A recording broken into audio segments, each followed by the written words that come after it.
Bienvenue dans la matrescence, vous écoutez l'épisode 97 de la saison 4.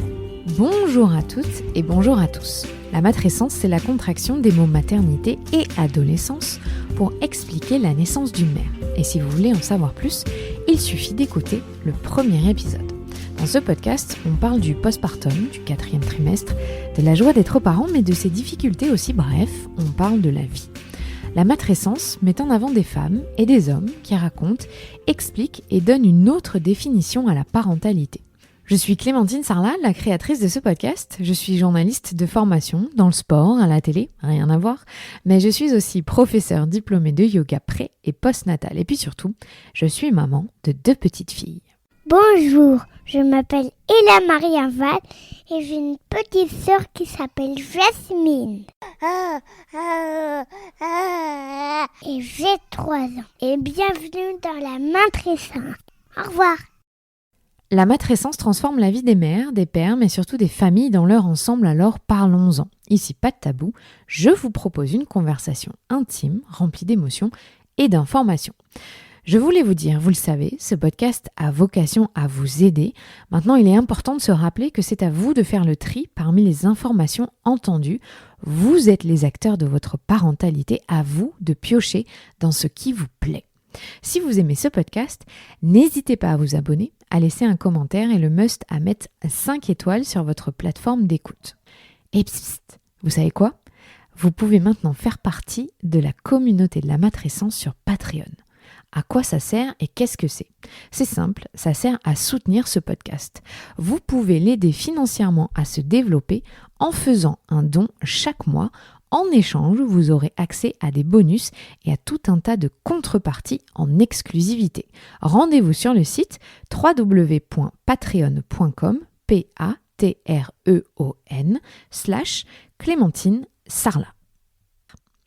Certains sujets restent encore tabous après la naissance d'un enfant et notamment la sexualité. Retrouver une intimité de couple, se réapproprier son corps, être à l'aise avec le chamboulement qu'on vient de vivre, pour envisager de reprendre une sexualité sont autant de thèmes dont on parle très très peu dans la sphère publique.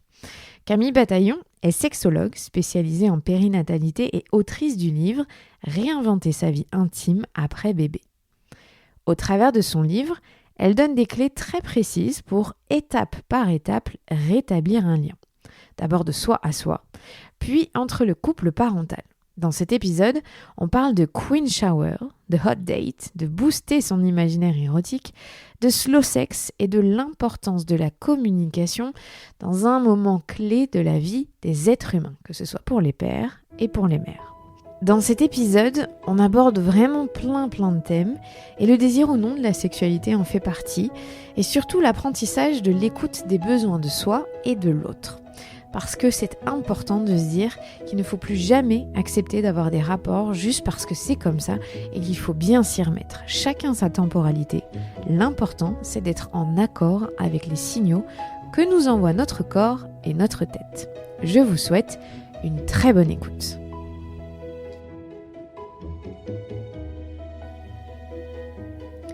Salut Camille. Salut Clémentine. Merci beaucoup d'avoir accepté mon invitation, de m'avoir gentiment envoyé ton livre pour parler d'un sujet brûlant qu'on me demande tout le temps et je pense qu'on pourrait faire 50 000 épisodes sur la sexualité et notamment en postpartum.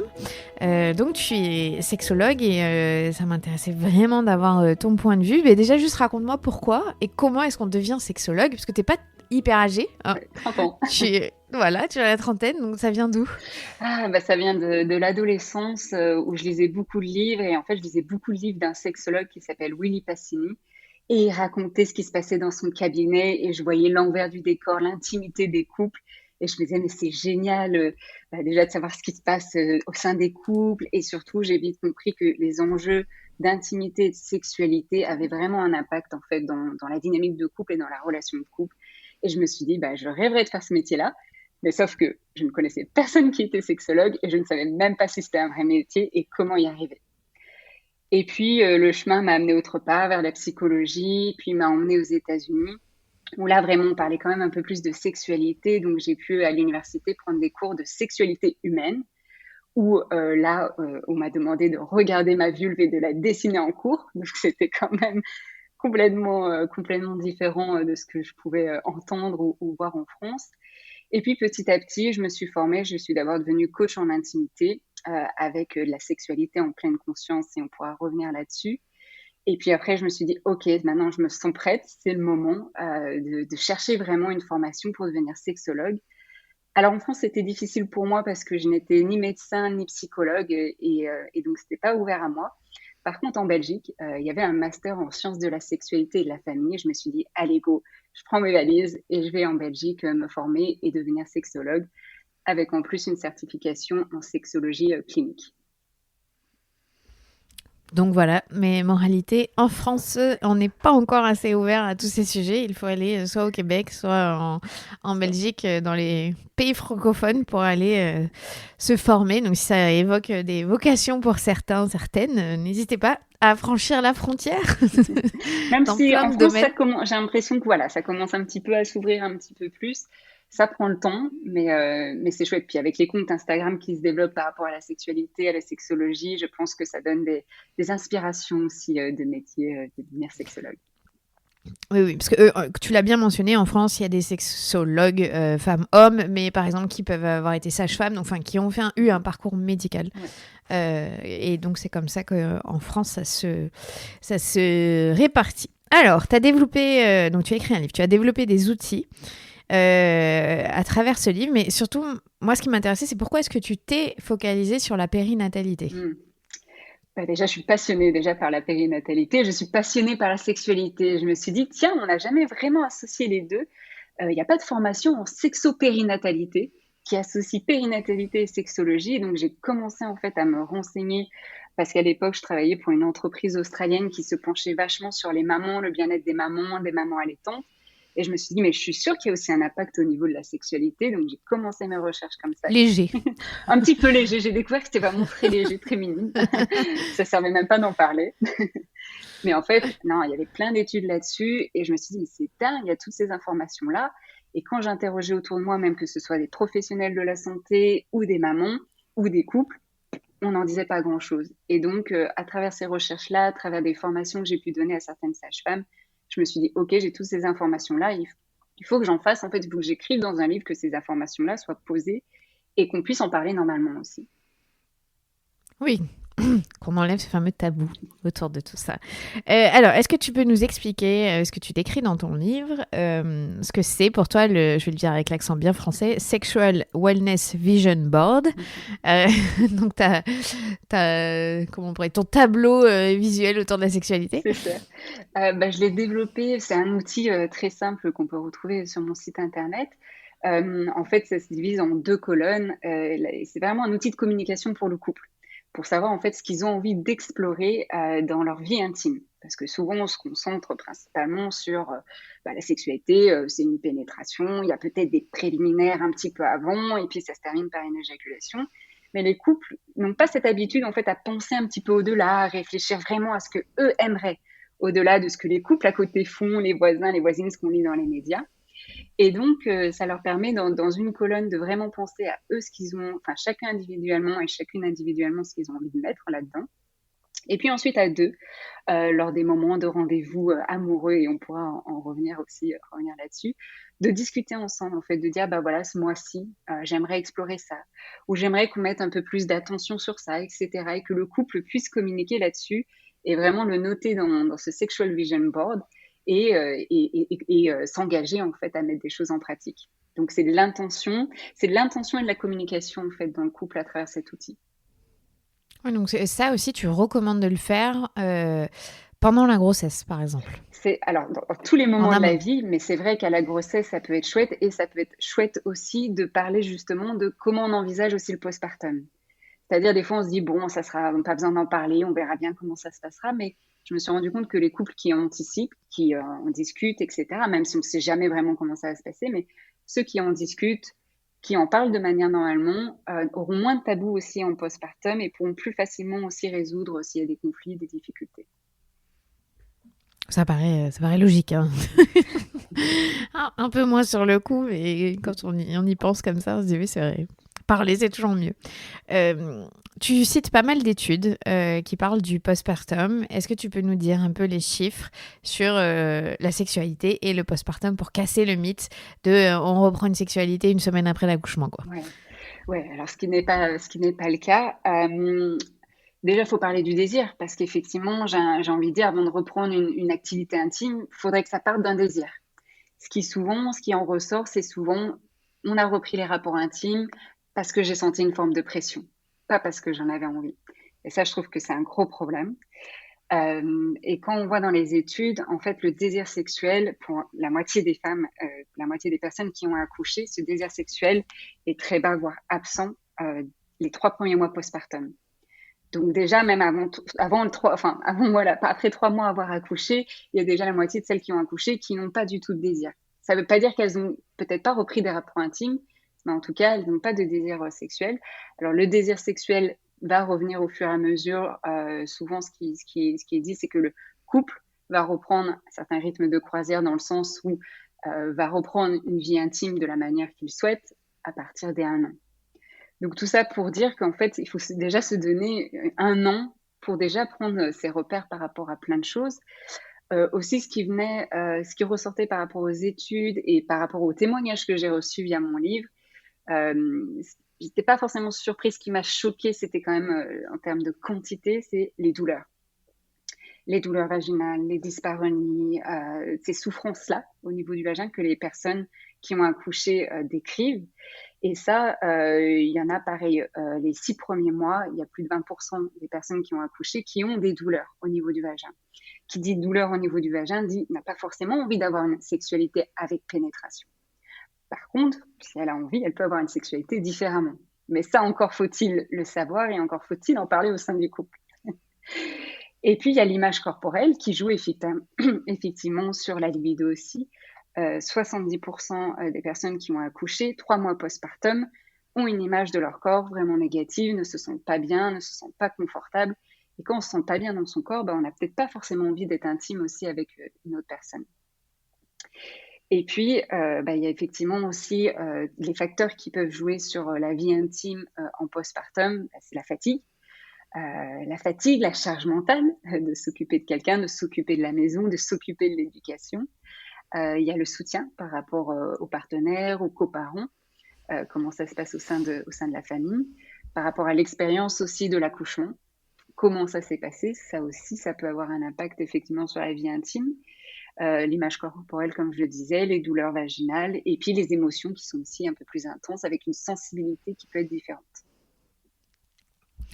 Il y a tu l'expliques très bien dans le livre, il y a un très gros tabou qui reste ancré malheureusement beaucoup chez les femmes, mais évidemment aussi chez les hommes, sur 2 identités qui s'entrechoquent dans notre société, qui est très cliché, mais qui fait toujours partie de nos vies. C'est la putain face à la madone. Donc, est-ce que tu peux expliquer déjà ce que c'est vraiment et en quoi ça a un impact sur une sexualité de couple ?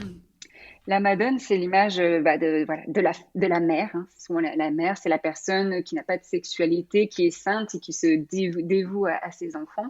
Et puis la putain, elle, c'est la femme sexuelle, libérée, qui peut avoir des rapports intimes et qui est du coup plus attrayante.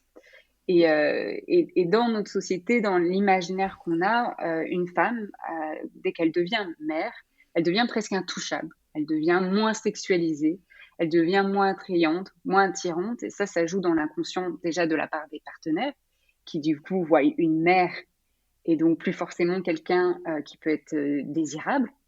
Donc on peut voir aussi une baisse de la libido de la part des partenaires quand c'est des couples hétérosexuels. Et de la part de la femme qui l'intègre aussi. Je suis devenue mère. Quand je suis mère, et je l'entends beaucoup de la part du coup des femmes qui sont aussi mères, j'ai du mal à enlever cette casquette. Quand je suis dans la chambre conjugale ou quand j'ai une sexualité, j'ai toujours cette casquette de mère. Je pense à mes enfants, je pense à ce corps qui a changé, je pense à toute cette charge mentale. Et donc, je ne peux pas être sexuelle, je ne peux pas être une femme sexuelle. Et donc, il y a cette dualité entre je suis mère, je suis soit mère ou je suis une femme sexuelle, mais elles ont souvent la difficulté d'associer les deux, que ce soit elles ou les partenaires. Oui, c'est ce que je veux dire. C'est pas qu'un problème de femmes, Ouais. c'est aussi la vision qu'ont les hommes. Et ils ont été élevés avec cette dualité. Et parfois, ils sont un peu perdus. Évidemment, je le redis, on parle dans les couples hétérosexuels. Parce que, encore une fois, dans les couples homosexuels, c'est pas du tout la même chose, la sexualité. Donc, il y a plus de En tout cas, dans recherches la... qui ont été faites Voilà. sur les couples hétérosexuels. Ouais. Et puis juste sur la représentation sociétale qu'on a, c'est différent. Mais du coup, pour les pères, tu travailles sur quoi pour arriver à sortir cette image de la tête? C'est vrai que c'est pas évident. En fait, ça va passer par repenser déjà l'image de la femme, effectivement, l'image de la mère, mais surtout d'arriver à dissocier, de se dire, ce qu'on essaie de travailler, c'est du coup dans la chambre conjugale. Alors, quand je dis chambre conjugale, ça peut bien sûr être en dehors de la chambre conjugale, mais quand il y a une activité intime, que vous changiez de rôle. Vous n'êtes plus ni mère ni père, mais que vous puissiez être une femme, un homme, et avec une sexualité. Et ça, c'est vrai que ça peut prendre du temps.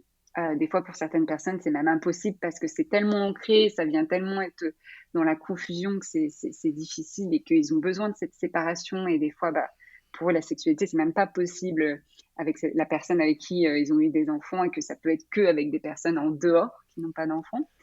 Ça arrive aussi. Mais je rassure, dans la plupart des cas, en fait, on arrive quand même à faire bouger les choses. Mais c'est vrai que ça peut être compliqué. C'est fou parce que ça fait perdurer ce cliché de l'homme infidèle qui va voir des femmes plus jeunes et qui n'est pas capable de ressentir de désir pour la femme qu'il épouse. Enfin, ouais. C'est tellement ça me paraît tellement cliché, Ouais. mais bon, c'est une réalité. C'est une réalité qui existe encore, qui est, je l'espère, pas une majorité. Et c'est vrai, de faire face en fait à ce corps qui a changé, des fois c'est comme si réalisés, ils ont du mal à faire face à cette réalité. Oui, il y a un corps qui change, ce n'est pas un corps comme on peut voir dans les films pornographiques, tout lisse, etc. C'est un corps qui change et des fois ils ont de la difficulté à faire face à la réalité et à la responsabilité aussi de ce qu'est être père, être parent, etc. Est-ce que, tu en parles, hein, évidemment, ce mot revient comme dans mon podcast patriarcat. Comment est-ce que le patriarcat, il détériore finalement la sexualité hétérosexuelle? Est-ce que tu arrives à voir tout ce que ça touche? La vision de la sexualité, effectivement, dans des représentations genrées de ce qu'est la sexualité, qui domine, qui est la personne, généralement, l'homme, il a des besoins, donc faut que j'y réponde. Et puis moi, je suis qui pour exprimer mes désirs? Je n'ai pas la place d'exprimer mes désirs. Et encore, on m'a jamais appris à réfléchir à ce que moi j'ai envie. Et donc, quand je dis moi, je parle en tant que femme. Aux hommes, effectivement, à penser à leur plaisir. Alors là, on parle vraiment pour les personnes qui sont vraiment dans ce schéma, on va dire, patriarcal, même si ça tend à changer. Je suis contente en consultation d'avoir quand même des hommes qui sont déconstruits par rapport à ça. La répartition des tâches aussi. Que du coup dans le système patriarcal, ça va être plutôt voilà la femme, la mère qui va s'occuper des tâches, etc. Et puis le père qui va ramener l'argent et qui lui va être stimulé par des choses externes, etc. Donc oui, ça a un impact effectivement sur la sexualité, sur le plaisir, sur le bien-être du couple. Oui, on s'en sortira un jour de tout ça. Mais je rassure vraiment je suis vraiment, parce que sinon ça reste un portrait qui est quand même pessimiste, qui existe effectivement, mais vraiment je veux rassurer parce que je suis vraiment contente qu'en consultation, j'ai quand même de plus en plus de personnes dans les couples hétérosexuels où l'homme est déconstruit, où l'homme prend son rôle et cherche vraiment à comprendre, dans une majorité de cas, il cherche vraiment à comprendre ce qui peut faire du bien à la personne, comment avoir plus de plaisir, comment être plus présent. Est-ce que tu peux nous expliquer pourquoi le désir en postpartum, il prend un coup? C'est dû à quoi? Ouais. Bon, alors parlons des hormones. Commençons par les hormones quand même si elles n'expliquent pas tout, mais elles peuvent expliquer quand même une partie. Les 6 semaines en postpartum et puis ensuite aussi quand il y a l'allaitement, il y a une baisse du taux d'oestrogène et de progestérone qui peut donner lieu à des sécheresses vaginales. Donc je sais que désir et sécheresse vaginale n'est pas forcément lié, mais pour certaines femmes, souvent elles vont se dire je mouille plus et donc voilà, elles se posent 10 000 questions par rapport à ça et elles se disent c'est peut-être pas normal, peut-être que j'ai pas envie, j'ai envie, je ne sais pas. Donc des fois ça peut s'expliquer effectivement par ça, mais aussi parce qu'il y a l'hormone de la prolactine qui est élevée, surtout quand on allaite, et une baisse de la testostérone. Donc ces deux hormones sont liées du coup à une baisse du désir et une baisse des fois du bien-être même. Donc, au niveau hormonal, ça peut expliquer une baisse du désir, de l'excitabilité. Mais il n'y a pas que les hormones, il y a effectivement, comme je disais, la fatigue, le soutien du partenaire aussi ou de la partenaire. Si par exemple, la femme qui a accouché doit s'occuper de toutes les tâches, doit prendre en charge tout ce qui se passe, bah, est-ce qu'on a envie d'avoir un rapport sexuel après? Pas forcément. Il y avait une personne dans le livre qui décrivait que bah, elle s'occupe toute la journée des enfants, puis quand elle rentre à la maison, quoi, elle doit encore en plus écarter les jambes. Donc c'était quand même fort. Donc souvent on l'oublie, mais les études le montrent que dans les couples où il y a une répartition des tâches qui est juste, qui est équitable pour les deux, il y a une meilleure satisfaction de la vie sexuelle. Donc, je pense que c'est quand même un indice, un indicateur très intéressant. Par rapport du coup au désir, il y a aussi tout ce qui est bah, les suites de l'accouchement. Donc effectivement, si on a des douleurs au niveau physique, mais ou des douleurs aussi au niveau de la vulve, au niveau du vagin, bah, ça peut effectivement freiner d'avoir envie des rapports intimes. Parce que si on s'inquiète déjà, si on appréhende un rapport avec pénétration par exemple, bah, effectivement que ça va jouer sur le désir. On n'a pas envie d'avoir mal. Ensuite, il y a aussi bah, le rapport au corps, comme je disais, si on ne se sent pas bien dans son corps, ou si on a besoin de temps aussi pour s'approprier son corps, parce que souvent il y a aussi ça, c'est on va penser rapport intime avec l'autre, alors que j'aurais tendance à dire il faut déjà reprendre du temps pour soi, pour se réapproprier son corps qui a changé, ses sensations qui sont différentes. Hein. Souvent, les personnes qui ont accouché vont dire qu'il y a des sensations différentes, qu'elles ont besoin aussi de temps pour se réapproprier cette zone, le vagin, surtout quand elles ont accouché par voie basse, le ventre, les seins aussi, et on reviendra là-dessus. Donc la sensibilité peut être différente et peut être perturbante au début aussi pour certaines personnes, d'où l'importance de déjà s'approprier ça seul, de redécouvrir ses sensations seul, et c'est ce que bah, j'en dédie tout un chapitre dans le livre justement pour vraiment prendre ce temps par rapport à ça.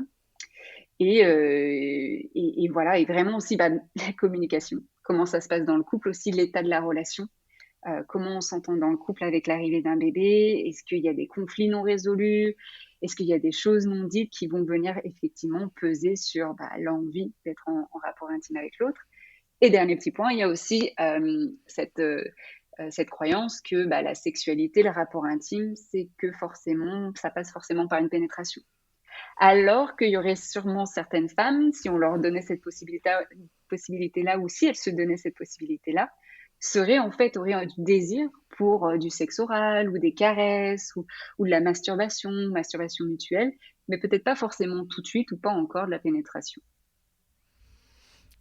Oui, donc avant de reprendre une sexualité pénétrative, on peut aller sur d'autres chemins et explorer d'autres pistes Tout à fait. pour y être amené un peu plus tard si la zone encore de la vulve et du vagin est trop sensible. Exactement, et ça permet.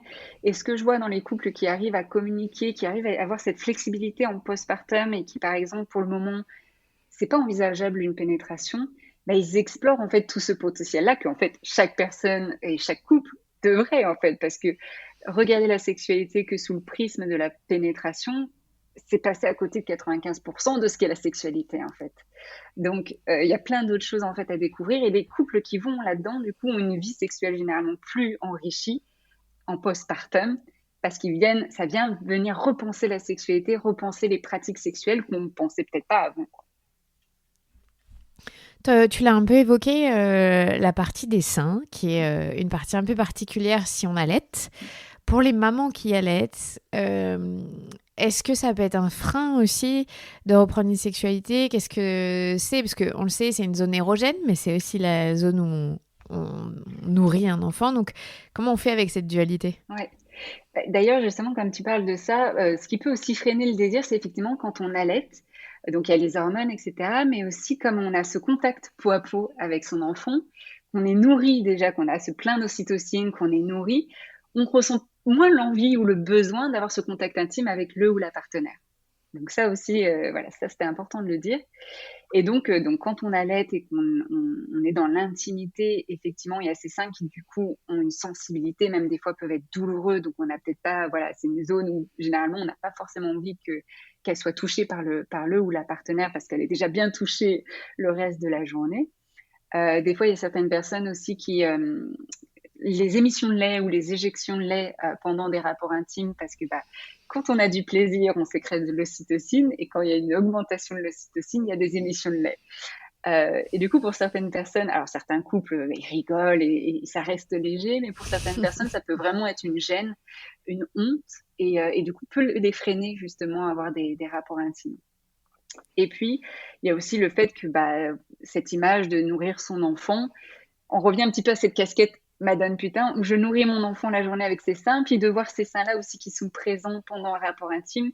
Des fois, c'est confrontant et d'assimiler ça et de dire, OK, j'ai une sexualité, en même temps, ces seins, c'est des seins nourriciers. Donc, c'est cette dualité qui, des fois, peut être compliquée pour certaines personnes à gérer.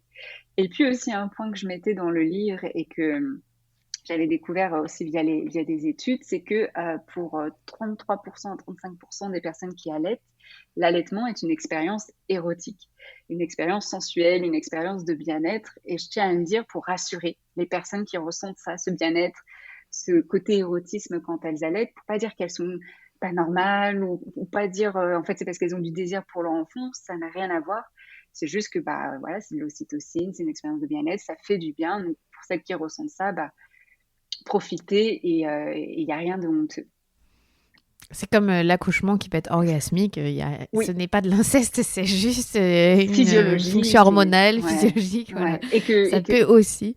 Pardon, je t'ai coupé, mais effectivement, c'est pour les personnes qui ont un accouchement orgasmique, un accouchement plaisant, enfin plaisant entre guillemets, mais surtout puissant, où elles ressortent avec une certaine puissance, va avoir aussi un impact sur la confiance en elles et la confiance sexuelle, la confiance dans leur corps.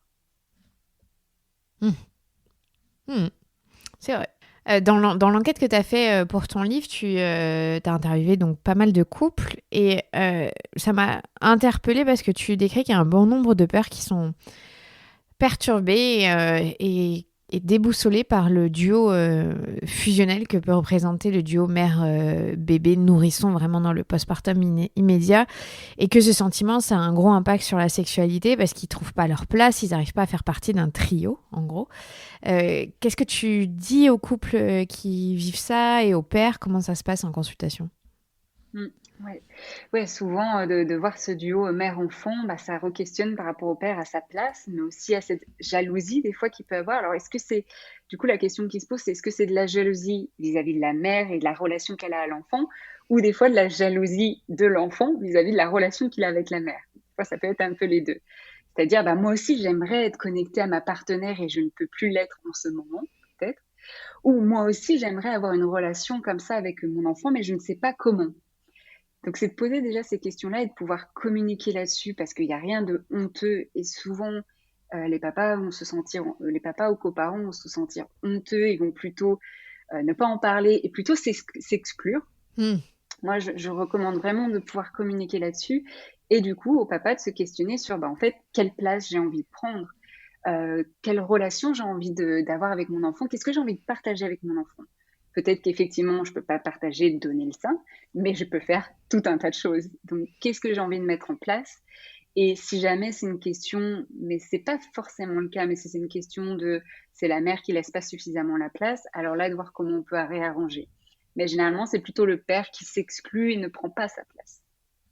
Ah oui, dans la dynamique. Et ça vient surtout dans les configurations où il y a allaitement ou pas forcément? Non, pas forcément. Je parlais d'allaitement, mais c'est vrai que pas forcément. Parce que des fois, justement, s'il y a allaitement, les papas vont plutôt être dire, est-ce que tu peux arrêter l'allaitement? Parce que voilà, vous êtes un petit peu dans la fusion, puis en fait, l'allaitement s'arrête et ça reste comme ça. C'est pas faux. J'ai vécu ça. Ah voilà, ça parle de vécu. Mais ça peut être en fait aussi sans l'allaitement. Et là, c'est plutôt une question, en fait, aussi pour les pères, alors, c'est pas quand même tout nouveau, mais c'est surtout peut-être un manque de repères et en fait pas forcément d'avoir eu un modèle de comment s'investir en tant que père et en même temps ce désir de vouloir s'investir mais de ne pas savoir comment faire. Donc c'est vraiment de poser ces questions-là au sein du couple et de étape par étape avec le couple, de voir en fait ce qu'ils veulent et ce qu'ils peuvent mettre en place. Et ça a quoi comme répercussion sur la sexualité du coup? Alors du coup, ça peut être si par exemple le père s'exclut. il va complètement s'exclure de la vie de famille et faire sa vie un petit peu à côté, ne plus forcément, ou s'il y a par exemple aussi une blessure, hein, il se sent rejeté vis-à-vis de sa partenaire, va plus vouloir avoir de contact intime avec elle. Ou s'il y a de la jalousie, il va vouloir écarter un petit peu l'enfant et puis pressuriser peut-être la femme par rapport à la sexualité. Hmm. Oui, dans tous les cas, Donc important d'en parler. oui, il faut défaire le nœud. Ouais, les nœuds même. Les nœuds, oui, c'est vrai. Euh,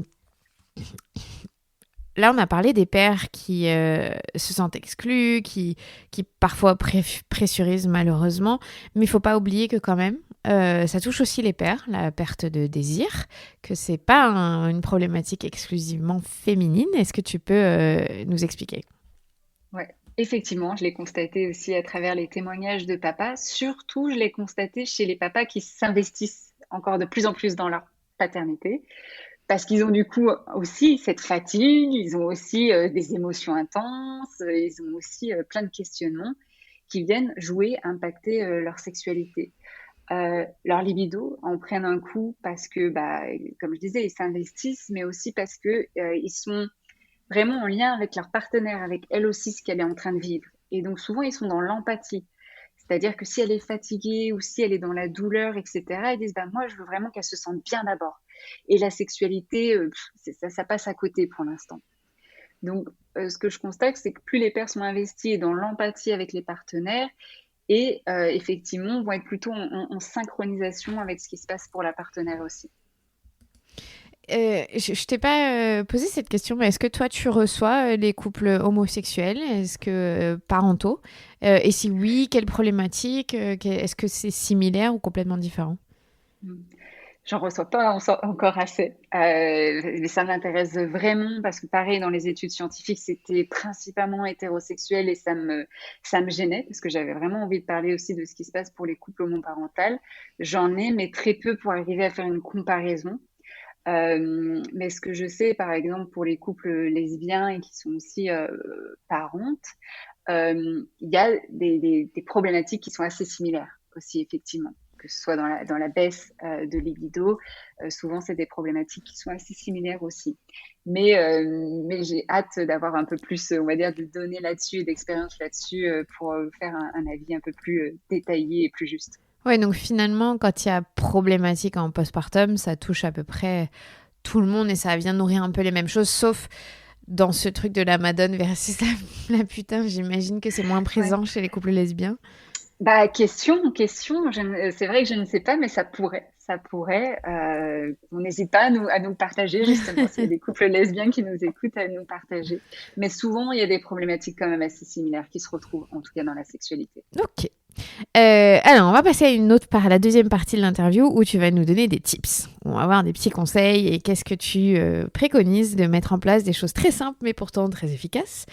Donc déjà, tu l'as beaucoup évoqué, pour recommencer une sexualité, il faut déjà se réapproprier son corps en tant que femme déjà, et donc aller s'explorer soi-même. Donc comment est-ce qu'on rebooste, ou on booste, puisque si ça, on l'a jamais fait, son imaginaire érotique? Hmm. Bah, déjà, c'est de prendre le temps. Et c'est compliqué. C'est compliqué pour beaucoup de mamans de s'accorder ce temps-là pour venir. Moi, je les appelle des rituels de bien-être. En fait, c'est de se dédier des moments à soi où on va avoir peut-être 15-30 minutes où c'est juste pour nous, pour venir déjà avoir cette exploration du corps, mais surtout pour venir enrichir son imaginaire. Donc, comment? Bah, en fait, ça va être avec différentes ressources. Déjà, est-ce qu'on est une personne qui est plus visuelle? Donc, si on est plus visuel, est-ce que par exemple des photos érotiques, est-ce que par exemple des vidéos érotiques, sensuelles, pornographiques peuvent nous intéresser? Si on est plus auditive, est-ce que peut-être des audios érotiques qui ont connu un boost ces dernières années, on peut être sensible? Il y a des très bons Ou podcasts là-dessus. il y a des très bons, ouais. Ouais, ouais. Et ça marche quand même plutôt pas mal pour aussi pour rebooster la libido chez certaines personnes. Donc, si vous connaissez pas, allez faire un tour sur ces différents podcasts. Et puis, et puis il y a des lectures érotiques, des audios. Donc vraiment de chercher un petit peu ce qui peut vous intéresser ou de repenser à des expériences intimes qui étaient plaisantes ou même de fantasmer sur des choses, sur des pratiques qui pourraient vous intéresser, vous n'êtes pas sûr. Enfin, voilà, de jouer avec son imaginaire, ce qui n'est pas totalement évident pour tout le monde. Mais c'est d'arriver à se dédier des temps pour justement se permettre d'explorer ça, d'explorer des jouets si on a envie aussi, hein, il n'y a aucune obligation, mais des jouets, son corps, se réapproprier, se toucher vis-à-vis de soi aussi, que je trouve important. Ok. Bon, déjà, c'est une première étape. Donc, rebooster son imaginaire. Tu le dis, prendre un miroir, regarder sa vulve, voir comment elle a évolué. Parce qu'elle a pu changer et c'est pas grave. Oui. On- Puis elle change au cours du cycle aussi, hein, menstruel, au cours de la vie. Donc, de c'est- l'observer, comme je l'ai dit, d'utiliser tous ses sens. Alors, ça pourra peut-être choquer, mais de la toucher, de la voir. Ça peut être intéressant de faire jouer tous ses sens. Mhm. Alors maintenant, si on parle un peu plus concrètement, tu as parlé de la Queen Shower qui est assez connue, mais en fait pas tant que ça finalement. Est-ce que tu veux expliquer ce que c'est une Queen Shower? Ouais. Bah, alors le titre, c'est le titre c'est un exercice que j'ai appelé Queen Shower pour ce livre. Et c'est vrai qu'à chaque fois, c'est l'élément phare de ce livre parce que tout le monde m'en parle. C'est très simple en fait. C'est un moment déjà, encore une fois, dédié à soi où lors d'une douche, on va vraiment être dans la pleine conscience. Donc, c'est-à-dire être attentive à ce qui se passe. Et donc là, c'est par exemple être attentive à l'eau qui ruisselle sur le corps, voir vraiment les sensations que ça fait quand on met du savon sur sa peau. Et souvent, quand je demande aux personnes, aux mamans qui sont pressées, elles sont là, on tapote, je sais même pas comment je mets du savon sur le corps. Donc je leur dis, bah, prêtez attention à comment vous savonnez, comment vous prenez votre douche, et puis à la sortie de la douche, pouvoir se mettre une crème hydratante ou une huile, quelque chose juste pour pouvoir s'appliquer, en fait, se masser. Parce que c'est plus agréable quand il y a une texture comme de l'huile ou une crème. Et venir aussi effectivement l'appliquer avec douceur et pareil, voir effectivement les recoins de sa peau, découvrir les nouvelles courbes, découvrir les nouvelles rondeurs peut-être, découvrir effectivement, tiens, par rapport à aux vergitures, comment je peux me les approprier. Enfin, vraiment venir sentir son corps, ce pot à pot, je le trouve super important et on l'oublie facilement. Mais ce pot à pot va vous permettre de réappréhender votre enveloppe corporelle et donner une certaine confiance aussi. Donc la Queen Shower, c'est de vous montrer que vous êtes une queen, quoi, que vous êtes si puissante et que vous avez vraiment un corps de rêve et qu'il faut en prendre soin. Et plus vous en prenez soin, et plus vous l'aimez, et plus vous l'aimez, plus vous avez envie d'en prendre soin. Donc c'est une boucle vertueuse. Hmm. C'est sûr. Après, chacun son rythme parce que le corps en postpartum, c'est très compliqué et il n'y a pas de pression à se dire qu'il faut aimer son corps tout de suite. Voilà, Exactement. c'est un travail C'est qui peut durer Mhm. toute une vie, malheureusement. Ouais, Et j'ai la sensation que beaucoup de choses changent parce qu'on montre de plus en plus la réalité d'un corps et qu'on arrête de le lisser, de le ça aide. photoshopper. Mhm. Voilà, et Mhm. qu'on a... Ouais, mais en faisant justement comme les outils de la Queen Shower régulièrement, et évidemment, ça va pas être du jour au lendemain, ça y est, j'aime mon corps, wouhou, je me sens super puissante, mais c'est en le faisant, et c'est ce que je dis, c'est dans la répétition, et ça peut prendre des mois, des années, mais c'est toujours bénéfique au final. Mhm. C'est sûr. Ensuite, est-ce que tu peux parler, là on passe en couple, ce qu'on peut mettre en place donc avec son ou sa partenaire qui est le hot date. Mhm. Les hot dates. Donc les dates, c'est des rendez-vous amoureux. Euh, alors les rendez-vous amoureux, c'est des moments où on met de l'intention dans son couple, c'est-à-dire c'est de comprendre déjà pourquoi on a envie de se retrouver ensemble, pourquoi c'est important pour notre couple d'avoir des moments de qualité ensemble. Donc ça dépend de chaque couple. Mais surtout de se dire, en fait, c'est important pour notre couple de se retrouver assez régulièrement et d'avoir des dates, en fait, hein, de se mettre des dates dans l'agenda parce que je le dis encore une fois, mais tous les couples me disent, on n'a pas le temps, et je le sais, et que on est toujours rattrapé par le temps. Donc, il faut le mettre dans son agenda et il faut en faire une priorité. C'est-à-dire que quand on décide d'une date et d'un rendez-vous en amoureux, c'est cette date-là et il n'y a rien qui va la changer, sauf s'il y a une urgence. C'est tout. Et une urgence vitale, hein. Donc ça, c'est important parce que sinon, je vois que les couples, s'ils le font pas une fois, ils se disent on est fatigué, on le fait pas cette fois-ci, mais on le fera la prochaine fois. Finalement, au final, ils ne le font plus et on est perdu. Donc c'est d'avoir ces rendez-vous-là. Et hot date, c'est justement hot pour mettre des choses, alors pas forcément du sexe pénétratif, mais des choses avec de l'érotisme, de la sensualité. Donc il y a énormément de choses que vous pouvez mettre et ça, on revient un petit peu sur la Sexual Wellness Board Ou du coup, avec tout ce que vous avez mis, tout ce que vous avez envie d'explorer dans ce mois-ci, vous pouvez repiocher dans cette liste-là pour les inclure du coup pendant vos hot dates. Donc, il y a certains couples, ça va être prendre une douche et se savonner ensemble, aller marcher main dans la main dans la forêt près de chez nous, aller à un spectacle ensemble et puis ensuite on va au restaurant et puis on discute de nos projets ou de nos envies. C'est d'avoir des moments qui sortent un petit peu du quotidien et ça n'a pas besoin d'être extraordinaire, mais c'est des moments où vous êtes dans votre bulle et vous parlez de votre couple et de votre couple seulement. D'accord, donc oui, interdit de parler des enfants, c'est ça que tu veux dire. Voilà, bah ouais, non, pas les enfants. Les enfants, vous pouvez en parler tout le reste du temps, mais ces moments-là dans vos bulles, c'est pour parler de votre couple, de comment ça se passe, même de faire un débriefing de comment c'était le mois dernier, des choses à ajuster, les projets futurs, ce qu'on a envie d'explorer ensemble, ce qui nous tient à cœur. C'est vraiment de parler de soi à soi et de soi à l'autre. Euh, alors, là, c'est dans un monde idéal où on communique bien, où c'est fluide. Comment ça se passe quand on n'a jamais communiqué autour de la sexualité dans un couple? Parce que ça arrive très souvent, beaucoup plus qu'on ne le Ouais. croit. Ça reste quand même un sujet très tabou, même dans les couples. Comment on réapprend, pour ceux qui ont réussi, mais qui l'avaient déjà fait, mais qui sont tellement accaparés par un bébé qui n'ont plus le temps de ça. Donc, c'est quoi tes petits conseils pour communiquer autour du sexe? Ouais, autour du sexe. Alors là, pour assurer effectivement les personnes, c'est encore une très grande généralité de personnes où effectivement on n'a jamais appris à parler parler de sexe. Et donc pour une majorité de couples, ça reste un sujet assez tabou, assez délicat. On ne nous apprend pas, donc on ne sait pas comment faire. Je tiens à rassurer. Pour les couples qui ont vraiment des difficultés, c'est vraiment très difficile. Vous pouvez toujours consulter des thérapeutes de couple et des sexologues qui vont pouvoir donner des pistes et des outils, vous accompagner pas à pas. Si c'est pas trop difficile que ça, bah effectivement, ça va être peut-être dans ces rendez-vous mensuels. Alors peut-être pas les hot dates avec de l'érotisme, etc., mais des moments aussi qui sont dédiés à communiquer au sein du couple. Et donc, peut-être d'avoir des moments où vous dites, bah là, on va communiquer sur effectivement les choses qui ne vont peut-être pas vraiment bien. Et penser, quand on parle de sexualité, du coup, de se dire, bon, quelles sont les choses qu'on aimerait améliorer. Et ça, je sais que ça peut être difficile pour les personnes de le faire parce que des fois, on ne sait déjà pas soi-même ce qu'on a envie.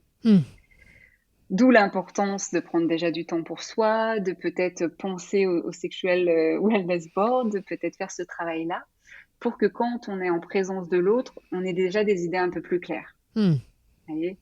Donc là aussi, si c'est difficile, de ne pas hésiter à se faire accompagner. Mais donc, c'est déjà d'avoir les idées claires par rapport à ce qu'on a envie.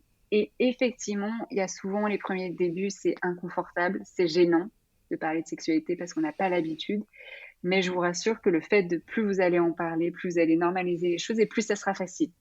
Donc, c'est les premières étapes qui sont vraiment difficiles et inconfortables et qui sont des fois maladroites, mais c'est aussi OK de se dire, bah, on apprend en fait. On a envie d'être de meilleures personnes, de meilleurs amants, de meilleurs partenaires pour notre partenaire. Et donc, on est motivé à, en tout cas, apprendre. Et qu'il y a pas, de pas se mettre de la pression pour se dire ça doit être tout parfait dès le début, parce que souvent, du coup, on fait rien si on se met cette pression-là, mais de se dire, on va apprendre et on va apprendre ensemble et on sait que c'est difficile, mais on va y aller étape par étape. Et je crois aussi qu'il y a pas mal de femmes qui racontent que leur sexualité est différente après avoir eu un enfant. Les zones érogènes, elles ont changé, qu'il y a... Donc au final, c'est comme si on repartait un peu, pas de zéro, mais que c'est une nouvelle page et c'est intéressant de reprendre des nouvelles Ouais. habitudes. C'est ce que je dis généralement. En plus, le postpartum, mais grossesse aussi, mais postpartum, c'est un tremplin, une opportunité pour repenser la Mmh. sexualité. En fait, on devrait le faire presque assez régulièrement, mais souvent la plupart des couples ne le font pas et le font à ce moment-là. Donc c'est quand même une opportunité, c'est quand même chouette et c'est ça que je trouve. Enfin voilà, il faut quand même montrer une image où c'est une image quand même super intéressante par rapport au moment de la sexualité. On peut vraiment en faire quelque chose de vraiment intéressant et de mieux en termes qualitatifs. Et c'est vrai que les repères peuvent changer, ce qu'on aimait avant, les positions, tout peut être différent parce qu'en termes de sensations, c'est différent. D'où l'intérêt de se questionner là-dessus, de se dire bah, quel genre de sexualité j'ai envie d'avoir aujourd'hui. Parce que peut-être je ne suis pas intéressée par la sexualité que j'avais avant, mais que je serais peut-être intéressée par une sexualité autrement. Hmm. Et que mon partenaire ou ma partenaire sûrement aussi. Donc c'est intéressant de mettre les mots là-dessus. Bon, et puis il y a un dernier aspect que je voulais évoquer avec toi pour parler un peu de slow sex de manière un peu plus précise. Et toi, tu expliques que la méditation peut être un très très bon outil pour la sexualité et donc peut-être déboucher sur du tantrisme, enfin sur d'autres pratiques qui ne sont pas européennes ou en tout cas représentées dans les films porno ou dans les films tout court et qui c'est très intéressant. Alors vas-y, explique-nous tout. Ouais. Ouais. Alors là, la pratique de méditation dont je parle dans le livre, et vous pourrez faire vos recherches ou m'envoyer des emails, mais c'est la méditation orgasmique. C'est une pratique de pleine conscience, donc on est vraiment au cœur des sensations, où il y a une stimulation du clitoris. Pour faire en gros, comme ça je vous laisse le suspense, mais cette pratique de méditation orgasmique permet en fait déjà pour les personnes qui la pratiquent une meilleure connaissance du corps, d'être plus à l'aise avec la sexualité parce que ça va demander de communiquer sur ce qu'on a envie, d'ajuster par rapport à la caresse, si on veut une caresse un peu plus lente, plus rapide, un peu plus à droite, un peu plus à gauche. Ça va être des éléments très spécifiques par rapport à la méditation orgasmique, mais qui du coup dans la sexualité est super intéressante parce que les outils de communication, de lâcher prise, d'être plus en lien avec ses sensations, de connexion avec le ou la partenaire, sont des éléments super intéressants dans la sexualité et dans la méditation orgasmique, on part toujours d'un désir. Et dans la sexualité, on devrait faire la même chose. Et ces pratiques-là, donc de méditation orgasmique, mais d'autres pratiques, font partie de la mouvance du slow sex. Slow sex, c'est en fait ralentir pour mieux sentir les sensations. On est souvent dans une société où tout va vite, où on se pose même pas la question si on aime, si on n'aime pas. On n'arrive pas vraiment à détailler à ajuster, à être précise, parce qu'on prend pas le temps de ralentir pour vraiment sentir, ok, cette sensation-là, est-ce qu'elle me plaît? Ouais, mais et peut-être si je faisais un peu plus doucement ou peut-être un peu plus rapide dans cette position-là ou avec cet angle-là, là, ça ferait bien. Et je trouve que le slow sex, déjà de manière générale, c'est fantastique pour les couples parce que ça reprend les bases de ce que devrait une sexualité saine, mais surtout dans les couples en postpartum parce que souvent on a besoin de temps, de douceur, de réapprendre ces sensations-là et donc le slow sex répond à toutes ces demandes. Il y a c'est pas encore sorti, il y a une série qui sort le 21 octobre sur Netflix qui s'appelle c'est Sex Goop. C'est Goop. Sex, Love and Goop avec Gwyneth Paltrow. J'ai vu la bande-annonce et c'est vraiment tout ce que tu décris parce que c'est tout sauf du sexe pénétratif finalement. C'est de refaire avec les sens et le jeu, le toucher et prendre son temps. Donc, je ne l'ai pas vu, donc je ne sais pas. Ça sort dans 2 semaines. Est-ce que ça... Je pense que ça peut aussi aider à visualiser et comprendre ce dont tu parles. Ouais, et que souvent le premier approche, parce que même si les personnes regardent ces séries, il y a d'ailleurs eu une saison, je crois, avant. Oui, elle en avait parlé déjà une fois. Ouais, et souvent les gens vont dire, ouais, c'est bizarre, c'est une secte, c'est bizarre ce qui se passe là, parce qu'encore une fois, on n'est pas habitué, et pourtant c'est souvent la base de ce que devrait être une sexualité. Donc, on faudrait presque tout réapprendre, on a un petit peu appris à l'envers. Oui, exactement. Mais c'est pour ça que je parle de ce programme parce qu'on a tellement peu l'habitude de voir dans les médias ou dans les grosses plateformes des représentations autres qu'une sexualité hétéronormée pénétrative, que même pour les hommes, c'est très compliqué de se projeter que ce ne sont pas le centre du monde dans une sexualité et qu'il y a autre chose que eux et leur pénis. Ouais, et surtout, je pense que si on se décentre de la pénétration, en fait, ça arrangerait beaucoup d'hommes. Ça arrangerait beaucoup d'hommes, ça enlèverait beaucoup de dysfonction déjà et beaucoup de pression de performance. Et en fait, ça serait bénéfique à toutes les personnes. C'est vraiment ce que je pense. Eh bien, écoute, merci beaucoup, Camille. Avec plaisir. Pour toutes les personnes qui veulent consulter, tu as des consultations en ligne. N'hésitez pas à aller voir des professionnels de santé autour de chez vous. Je sais que sur l'application, par exemple, Doctolib, vous pouvez taper sexologue et vous trouverez des gens formés.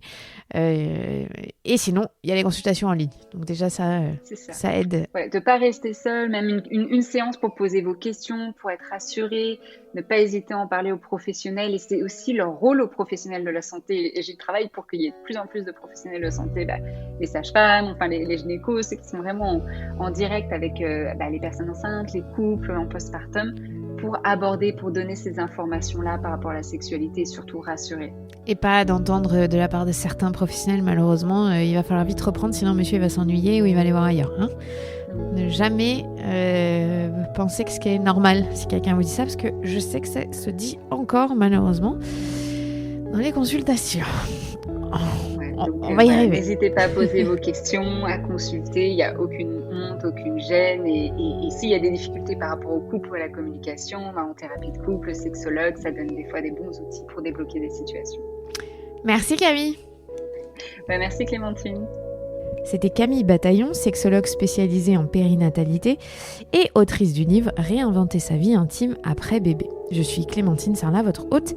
Si vous avez aimé cet épisode, n'hésitez pas à le partager autour de vous ou sur les réseaux sociaux @lamatrescence. Vous pouvez aider ce podcast à se faire connaître en mettant 5 étoiles sur l'application sur laquelle vous écoutez ou en aidant à se développer via Patreon. Vous allez sur la page www.patreon.com/Clémentine Sarlat et vous pouvez participer à l'évolution de ce podcast en contrepartie de nouveautés. On se dit à la semaine prochaine, prenez soin de vous.